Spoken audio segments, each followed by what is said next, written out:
Ты для чего сюда вообще приехал? Воровать? Работать? Работать? Да? Ну, будь любезен, тогда иди, служи. Че, нет? Что ты скажешь? Тебе что-то не нравится здесь? Я не понял. Саламатсыздарбы. Украинадагы согуштан улам.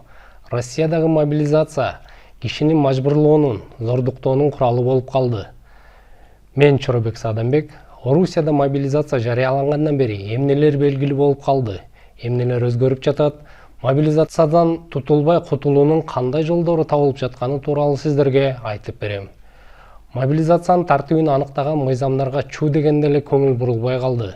Военкоматтар эч нерсеге карабай элдин баарын мобилизацияга аракет кылып башташты. Петербург шаарында жада калса 9 жыл мурда өлгөн кишиге чакыруу кагасын тапшырып кетишкен.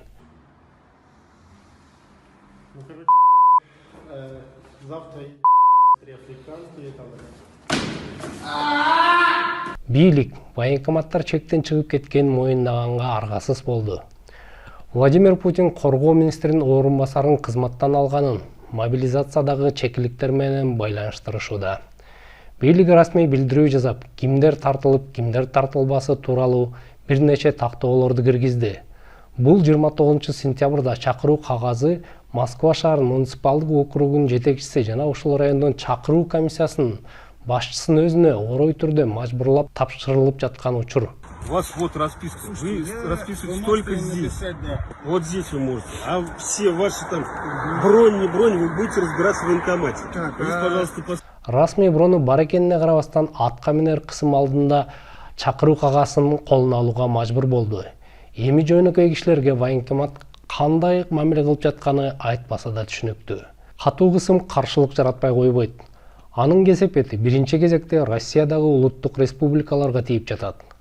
Украинадагы согуштан эң көп өлгөндөр улуттук республикалардан. Түндүк Кавказдан өздүгү аныкталган 820 киши жерге берилген. Алардын 306-сы Дагестандан. Ал эми Бурятиядан 267 киши каза болгон. Украина менен жарым жылдык согушта экинчи Чечен согушундагыдан ашык киши каза болду. Алгач эле апалар каршылыкка чыккандан кийин Чечен Республикасы мобилизациядан баш тартканын Рамзан Кадыров билдирген. Мы обязаны защищать это государство. Мы не защищаем отдельных людей, мы защищаем всю нацию. Мы защищаем государство Российской Федерации, потому что мы являемся частью территории этого государства.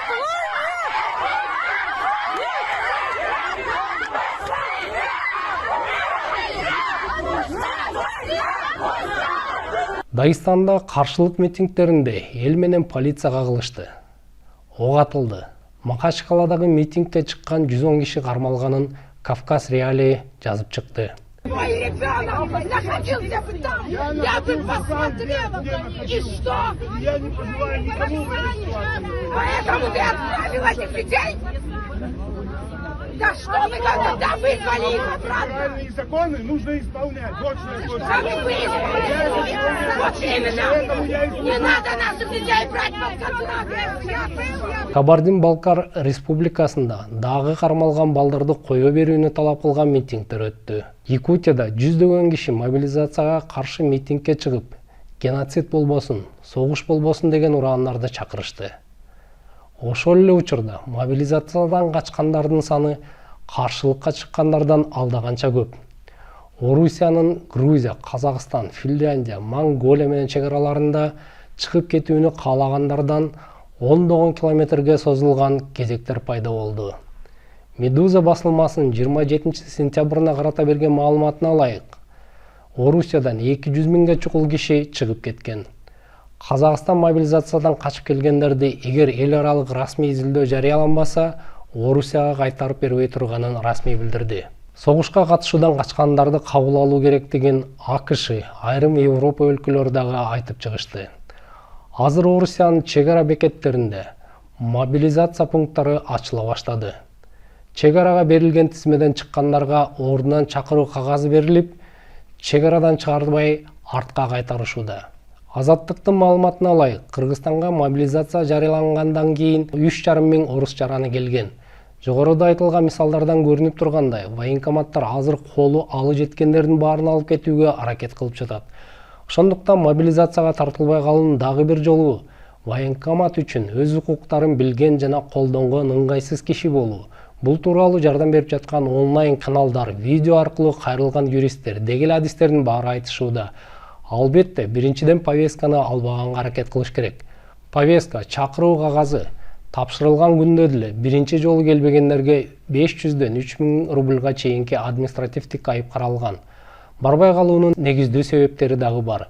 Мисалы, ооруп калганыңыз тууралуу справка көрсөтүү. Бирден ашык жолу барбай койгондорго кылмыш кодекси боюнча 200 000 рубль айып же 2 жылга чейин эркинен ажыратуу каралган.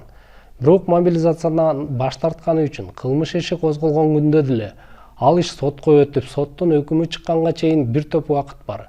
Орусиянын сот системинин дагы иштерди карап чыгуу мүмкүнчүлүгү чектелген. Азыр 100 000 деген жаңы иш ачылса, сот системинин анын баарын тез карап жиберүү мүмкүнчүлүгү жок. Азырынча мындай иштер боюнча соттолуп кеткен учурлар белгилүү боло элек. Кийин абалгандай өзгөрөт, аны убакыт көрсөтөт. Эске ала турган жагдай, военкоматка баргандан кийин ал кишинин статусу аскер кызматындагы адамга айланат. Аскер кызматындагылар үчүн жоопкерчилик башка болот. Эгер сиз мобилизацияга кабылып калсаңыз, сизди эмне күтөт? Значно, плюс туристические коврики или замена, ну поняли, да, все? Это все свое, мальчишки. Вам форму, все, что армия, вам броню, вот это все, что касаемо военного. Этого ничего нет. Наших мужиков мы сами все укомплектовали. По медицине тоже. Отсрачки, то есть лапирамиды, перекись водорода обязательно. Жгуты. У меня на вас на всех жгутов не хватит. Мы мужиков... Бул видеода айтылгандай согушка чакырылган жоокерлер өзүнө өзү кам көрүшү керек. Мындан улам Орусияда тиешелүү медициналык каражаттар кымбаттап кеткени айтыла баштады.